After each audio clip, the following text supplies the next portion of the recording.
Michael Bisping reacts to Shan Strickland challenging Dricus Duplessis to only stand and strike in their upcoming title fight. Wrestling engagements were important for the South African in their first meeting.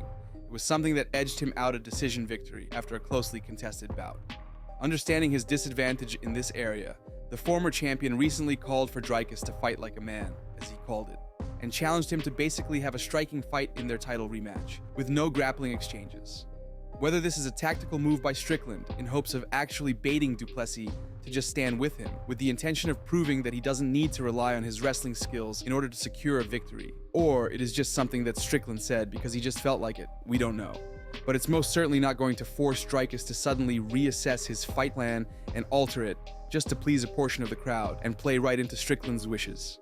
Bisping shares thoughts on this. He is a man, and he's going to go out and fight like a man. And Dricus can call himself a lion all day long, but the first fight was close. It was a split decision. And a lot of people did think that Shan Strickland won. So what is he going to do different in this one? Listen, Shan Strickland's great. He's very entertaining. He's very polarizing, and he's awesome to watch. He's a very good fighter, and he's a very good striker. But Shan can grapple with the best of them as well. And I believe in this fight that Shan Strickland, he's putting a little red herring out there. He's trying to set a trap on Dricus because Shan is probably going to be the one shooting for takedowns himself. I've heard reports that in the gym he goes out there and out wrestles Magomed Ankalaev. I've trained with him myself and I know how good his jiu-jitsu is, okay? It's very underrated. We never get to see it. He works on it tirelessly in the gym, okay? Eric Nixon was talking about it recently. They're going to do a lot of things differently in this fight. John Anik and Kenny Florian preview Alex Pereira versus Magomed Ankalaev, react to Magomed being the betting favorite at this time, and discuss the wrestling advantage that the Dagestani has. The most anticipated fight in the middleweight division will take place on March 8th, and we will get some answers on important questions surrounding both fighters. Will the Brazilian be able to mix it up as effectively as Ankalaev, successfully defend the takedown attempts, if there are any, and do the same thing that he's been doing to all of his challengers? As it relates to Ankalaev, we'll find out whether his own promise to just stand and trade with Alex, instead of trying to take him down, is honored or not. We can't really expect that for obvious reasons, so the real question on his end is, can he take down Pereira and control him or not? That's perhaps the most intriguing part of it all. Magomed is also the betting favorite. Main event for UFC 313 on March 8th. It is Alex Pereira versus Magomed Ankalaev. And one thing I said on the post show, even though I believe right now Magomed Ankalaev is the betting favorite, I do believe that at closing time, Alex Pereira will be the betting favorite. Any early thoughts on that?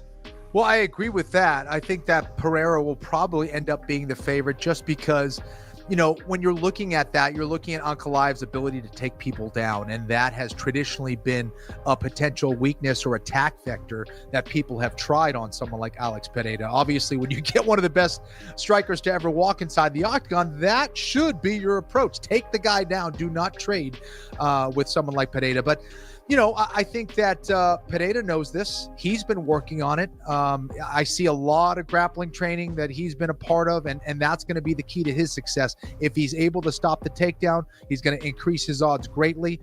If he catches anybody on the feet, they're in trouble. Not to say Ankalaev's not too shabby on the feet either, but I love that that fight is happening.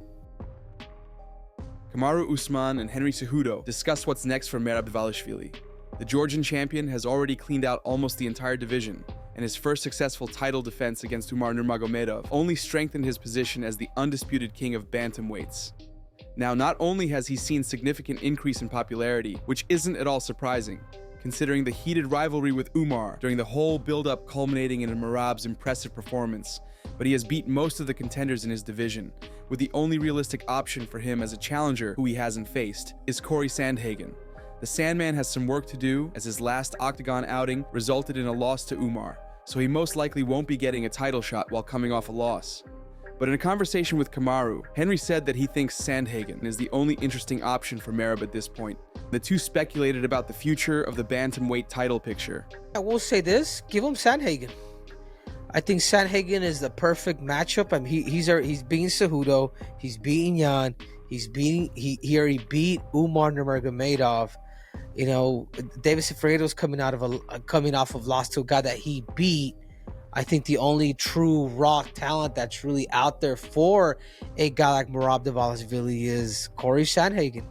I think I don't think if Dana White, they might do O'Malley just because he's a fucking, I don't know why, but the reality is, if you really want to understand, it would have to be Sanhagen. I mean, he 50-45 this dude. I don't understand why people would even get a rematch for some shit like that. But that's your boy Dana, man. That's your boy Dana for you. Merab's coach says he's concerned for Umar Nurmagomedov and how he's being treated back home following his loss to Merab on UFC 311. The champ and Khabib's cousin didn't become any friendlier following their fight, as expected, with Umar himself and his camp trying to argue that Umar, in fact, didn't lose the fight, or blaming it on a broken hand and extreme fatigue that Merab caused their fighter. Dvalishvili and his team haven't been holding back in criticism of the stuff that comes out of Nurmagomedov's side. Merab's coach, Ray Longo, has already talked about the aftermath and shared his thoughts on Javier Mendez's behavior. It was even revealed that the two coaches got into an altercation outside the fighter's hotel. Now, Ray has expressed concern for Umar and how he's possibly being punished for losing. Ray thinks that Umar's loss was a disgraceful occurrence in Khabib's camp back in Dagestan, and he believes that they might even have smashed Umar's hand to try to make it look like he broke in the fight, just to have an excuse for his loss. Here's what Ray said. Even if the game plan is to take a guy down, let him up, the way he did that and the message he sent out was just total disrespect. It's at the disrespectful. And so in that moment, that was to a Dagestani monster. A Dagestani monster. To get cracked down like that, and then you flop on your back and you look up and he's walking away. That's crazy. That's crazy. Back in the day, like if you were from Russia in the Olympics and you lost, there was a saying, the guy's going to the gulag. You're never going to see the guy again. It's a rough place to lose.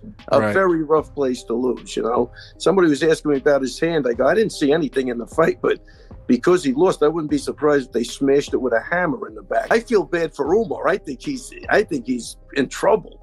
I mean, he's definitely, again, they're not used to losing, and I hope he's all right, that kid.